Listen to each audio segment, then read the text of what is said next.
ሰላም ጤና ይስጥልኝ። ውድና የተከበራችሁ የሰላም ዩቲዩብ ተከታታዮች እንዴት ናችሁልኝ? ሁሉ ሰላም ነው? እኔ ሰላም ነኝ አለሁላችሁ ውዶቼ። እንግዲህ ዛሬ የመጣሁበት ቦታ እንዴት እንደሚያምር ብታዩ በቃ ምን ብዬ ልንገራችሁ። እውነት እኔ የወደድኩት ነገር ከሆነ ለእናንተ ማሳየት በጣም ደስ ይለኛል እና በቃ ደስ የሚል መናፈሻ ነው። ያው ከቤታችን ከምሰራበት ቦታ ማለት ነው። ቅርብ ነው። የ5 ደቂቃ 10 ደቂቃ መንገድ ነው እና አዲስ ተሰርቶ ለመዝናኛ አንዳንዴ ማለት ስፖርት ራሱ መሮጫ ምናምን ሁሉ አለው። በጣም የተሟላ ነው ሁሉ ነገር።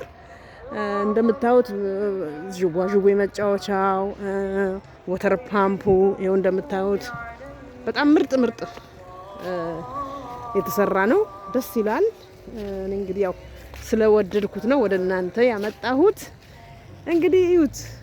ደግሞ በአካባቢያችሁ እንደዚህ አይነት ነገር ሲደረግ እንዴት ደስ ይላል ከምላችሁ በላይ በጣም ነው ደስ የሚለው። እንግዲህ ያው ሰዎች በመሀል ያላስገባሁት አባያ ምናምን የለበሱ የሀገሩ ዜጎች እንዲቀረጹ አይፈልጉም። ያው መብታቸውን መጠበቅ ግዴታ ነው። መብትና ግዴታ የሚባል አለ እዚህ ሀገር በጣም ከምላችሁ በላይ እና ለዛ ነው አሁን በባዶ መቀርጽላችሁ ማለት ነው። እነሱን ያላስገባውበት ምክንያት ይሄ ነው። ያው ሁሉም ብዙዎች አሉ ወደዛ ተቀምጠዋል። እኔ ግን ወደ ሌሉበት ቦታ ነው የዞርኩ መቀርጽላችሁ ማለት ነው። እንግዲህ እንደምታዩት ትንሽ የሻይ ሰዓት ስለሆነ ሻይን አፍልቼ ቡናዬን ምናምን አቀራርቤ ትንሽ እስቲ የእግር ጉዞ ላድርግ የአካል ብቃት በሚለው ማለት ነው ውዶቼ። እንደምታዩት እንዴት እንደሚያምር እንደውም በቃ እኛ ራሱ ምን አልኩኝ ከጓደኛዬ ጋር አብራኛለች። ጓደኛዬ ለምን ፎቶ አንነሳም እዚህ እየመጣን ያው ማስታወሻ ማለት ነው ማስታወሻ በሚለው ያዙት እና እንደዛ አስበናል። እስቲ አንድ ቀን አይቀርም እና ይሁት ምን ያህል እንደሚያምር በቃ ጽድት ያለ እውነቴን ነው የምላችሁ። መሬቱ ላይ ራሱ ብትበሉበት ምንም አይነት በሽታ አይመጣም።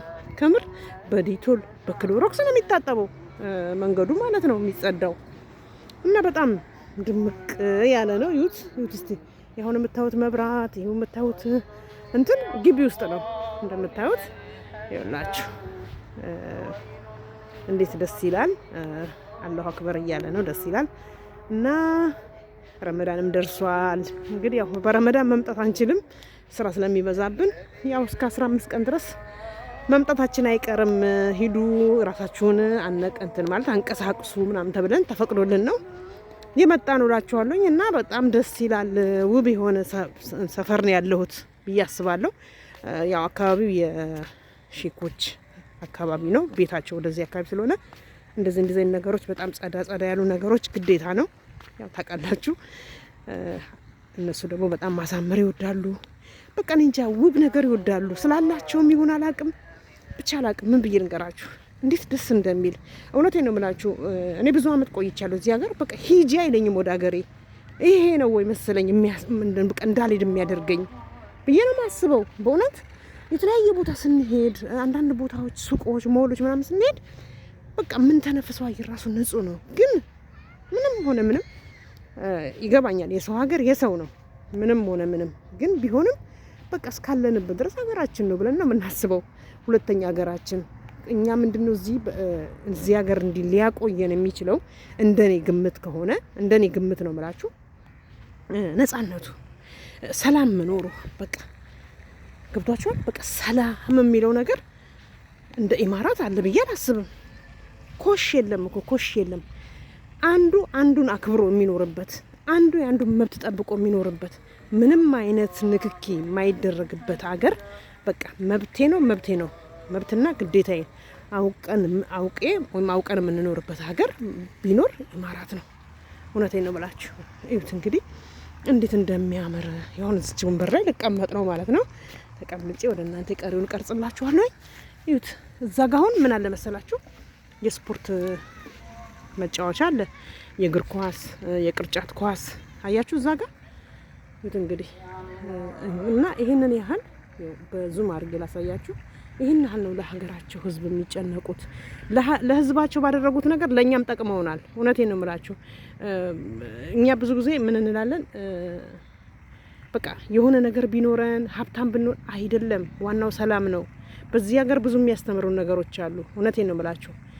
ምንም አልታለም፣ ድህነት ምንም አልታለም። ትልቁ ነገር ሰላም ነው። ሰላም ካለ ሰላም ነው። በቃ ምን ብዬ ልንገራችሁ፣ የአይምሮ እረፍት አለ። ገባችሁ?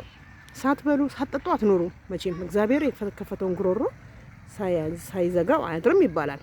እና ግን ምንድነው አገሪቷ ያላት ሰላም ያላት በቃ ጸጥታ፣ ስነ ስርዓታቸው፣ ህጋቸው በቃ በጣም ደስ ይላል።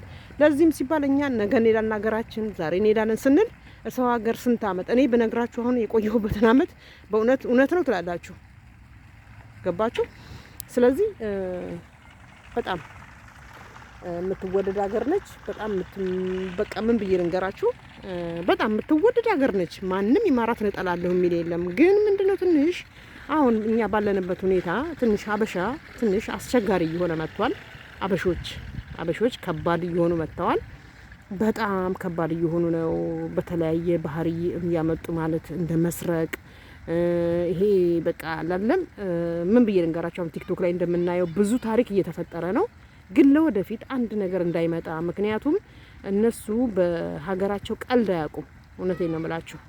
ስለዚህ መስራት የሚፈልግ መለወጥ የሚፈልግ ብዙ ዜጋ አለ፣ ብዙ ኢትዮጵያኖች አሉ፣ ራሳቸውን መቀየር የሚፈልጉ በቃ ከነበሩበት ተለውጠው ያላቸውን ነገር ይዘው ወደ ሀገራቸው መግባት፣ ሀገራቸው መስራት የሚፈልጉ አሉ። ግን በእነዚህ በማያስቡ ሰዎች፣ አንዳንድ መጥፎ ነገር በሚያደርጉ ሰዎች ሌላ ችግር ውስጥ እንዳንገባ ብዬ አስባለሁኝ፣ እንደ ሀገር ማለት ነው። ገብቷቸዋል። አሁን አንድ ወንጀል ተሰራ ከተባለ በቃ ኢትዮጵያኖች ናቸው ነው በቃ የሚባለው። የሆነ ቦታ ለምሳሌ አሁን ኢትዮጵያኖች የሚሰበሰቡበት ቦታ አለ። በቃ እንዴት እንድበላቸው፣ አሁን ለምሳሌ መርካቶ ከተባለ በቃ ነው የነጋዴ ቦታ። በቃ በጣም ብዙ ሰው አለ። ምሳሌ ነው የምነግራችሁ፣ መርካቶ ማለት ነው። መሳለሚያም ሲባል እንደዛው። ገብቷቸዋል። እንደዚህ ስብስብ ማለት ባህሪ ያለን አንድ አካባቢ ላይ ማለት ነው። በእርግጥ እንደዛ መሆኑ ደግሞ አንደኛ ቤትም ቅናሽም ምናምን ያለበት ቦታ አለ።